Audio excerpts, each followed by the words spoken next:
फैसला आपको करना है, सोचना आपको है कि आपके वोटों का असल हकदार कौन है, आपके सपोर्टों का असल हकदार कौन है।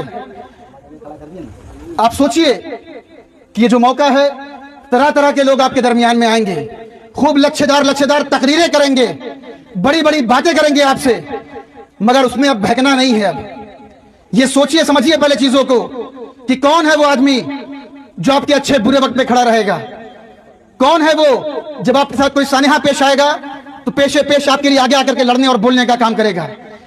हमारे प्रत्याशी राष्ट्रीय उलमा काउंसिल के राशिद अनवर साहब मौजूद हैं यहाँ पे, इनके बारे में कुछ बताने की जरूरत है आपको। सोचिए आप कि जिस आदमी ने पिछले 11 साल से अररिया के अंदर संघर्ष किया, आपकी लड़ाई को लड़ने का काम किया, आपके हर सुख दुख में आगे आने का काम किया, जब वक्त आया तो उसके साथ धोखा किया गया, फरेब किया गया, उसका सिर्फ इस्तेमाल किया गया। 11 साल जिस आदमी ने उस क़यादत को ला करके यहाँ पे खड़ा करने का काम किया था, उसके साथ इतना बड़ा धोखा करने का काम किया गया। ये जवाबदेही तय होगी कि नहीं होगी?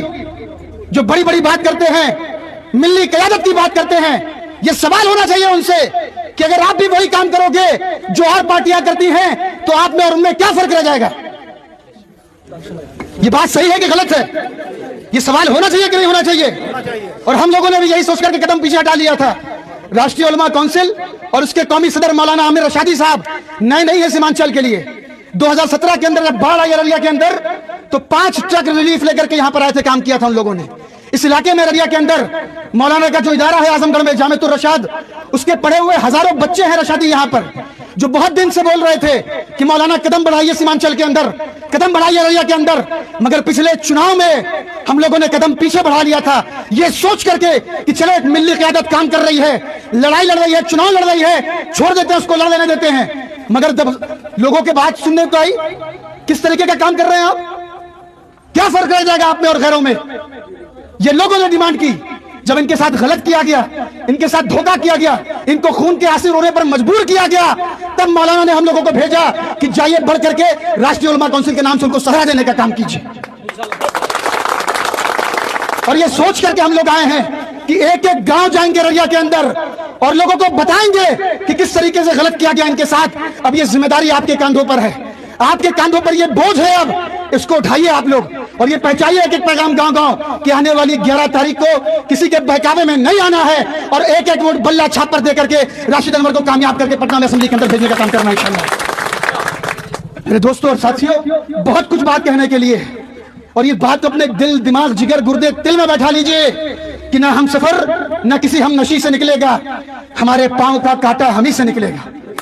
और गैर परों पर उड़ सकते हो हद से हद दीवारों तक। ये जो घूम घूम करके बात कर रहे हैं लोग, महागठबंधन की बात कर रहे हैं, हम कितनी सीट पे लड़ रहे हैं? सिर्फ एक सीट हम लड़ रहे हैं सीमांचल में अररिया, 242 सीट हमने छोड़ दिया, एक सीट हम लड़ रहे हैं मुजफ्फरपुर में। हम भी दिमाग रखते हैं, हम भी चीजों को समझते हैं, मगर इसका मतलब नहीं है कि भीड़ भाड़ की तरह पागल हो जाए हम लोग। कोई सवाल करने वाला है कि 18% आबादी आपकी इस्तेमाल किया जा रहा है सिर्फ हमारा? कब तक हम इस डर खौफ में पागल होते रहेंगे? और जब वक्त पड़ता है हमारे पर तो सारे नेताओं की जुबान पर ताला लग जाता है। इस बात को सोचिए और समझिए, ये मौका दिया है अल्लाह ताला ने आपको, इससे बेहतर कैंडिडेट अररिया के लिए नहीं मिलेगा आपको। जिस तरीके से इन्होंने काम किया पिछले सालों में, तो मैं गुजारिश करने आपके बाद आया हूं, मैं पैगाम लेकर के आया हूं मौलाना आमिर रशादी साहब का, राष्ट्रीय उलमा काउंसिल का, कि आइए एक एक वोट इनके हक में डालिए, इनको कामयाब कीजिए। ये वादा है कि जिस तरीके की सलाहियत है इनके अंदर, अगर ये कामयाब होकर के यहां से पहुंचते हैं तो आपको मायूस करने का काम नहीं करेंगे, आपको पीठ दिखाने का काम नहीं करेंगे, बल्कि मजबूती से चट्टान की तरह खड़े होकर के आपके सारे मसाइल पर लड़ने और डटने का काम करेंगे इंशाअल्लाह। तो करेंगे इंशाअल्लाह, इतनी हल्की आवाज से नहीं होगा, बुलंद आवाज में भी नारे भी लगाएंगे हम लोग, ताकि ये गूंज यहां से निकले और पूरे अररिया के अंदर फैले और सिर्फ एक चीज दिखाई दे, क्या पता है ना, बल्ला छाप हर तरफ चलना चाहिए इंशाअल्लाह। तो मेरे दोस्तों और साथियों, आप लोग समझदार हैं, मुझे बहुत कुछ कहने की जरूरत नहीं है, किसी के धोखे में मत आइए। यहाँ के जो सिटिंग एमएलए हैं, 15 साल से एमएलए हैं, क्या काम किया उन्होंने आपके लिए? कुछ किया आपके लिए? कहीं नजर आते हैं? जब गाड़ियां पुरानी हो जाती हैं तो हम लोग उसको क्या करते हैं, बदलते हैं कि नहीं बदलते हैं? तो अब मौका आ गया है बदलने का, तो बदलिए। कोई ऑप्शन आपके पास नहीं है, इससे बेहतर कोई ऑप्शन हो तो मुझको बताइए। तो ये बेहतरीन मौका है और बेहतरीन ऑप्शन है आपके पास। किसी के फरेब में मत आइए, इकट्ठा होइए और मुत्तहिद होकर के एक एक वोट बल्ले के निशान पे डाल करके यहाँ से राशिद अनवर साहब को कामयाब करके भेजिए, ताकि मजबूती से आपकी आवाज को सदन में उठा सके। इंशाअल्लाह ताला करेंगे इंशाअल्लाह। तमाम लोग घूम रहे हैं यहाँ पे, तमाम गाड़ियां घूम रही हैं, महागठबंधन के लोग भी घूम रहे हैं। उनसे कहिए भैया इस सीट पे हमारा एक प्रत्याशी है राशिद अनवर और बल्ला छाप, यहाँ पे हम कुछ नहीं सुनेंगे। तुमको सरकार बदलनी है, तुम जाओ 242-41 सीट हमने छोड़ दी, तुम जाकर के वहां लड़ो। कोई सवाल करने वाला है इनसे? ये बात कर रहे हैं घूम घूम करके। 15 सीट पे इन लोग आपस में सब फुटबॉल कर रहे हैं। कांग्रेस भी लड़ा रही है, आरजेडी भी लड़ा रही है, कोई जवाब दे ही नहीं है।